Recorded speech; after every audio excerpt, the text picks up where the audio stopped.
بہت ضروری اور اہم بات ہے جو آج ہم کرنے کو ہیں، اور یہ حوالہ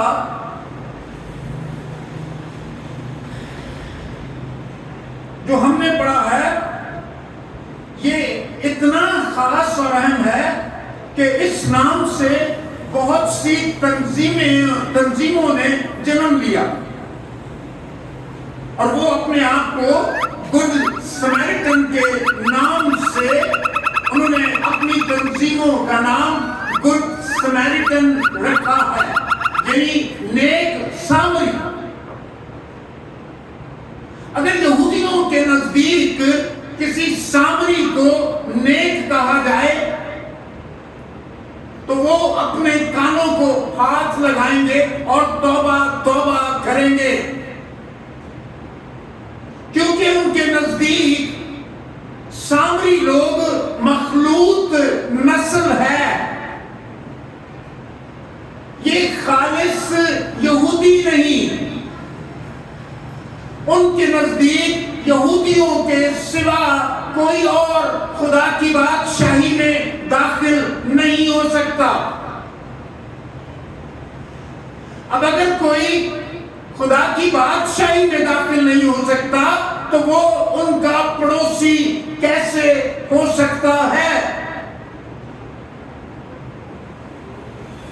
جس شخص نے یہ سوال کیا وہ شخص خدا کے کلام میں لکھا ہے، وہ شخص مقدس لوکا کے مطابق وہ شخص شرع کا عالم تھا۔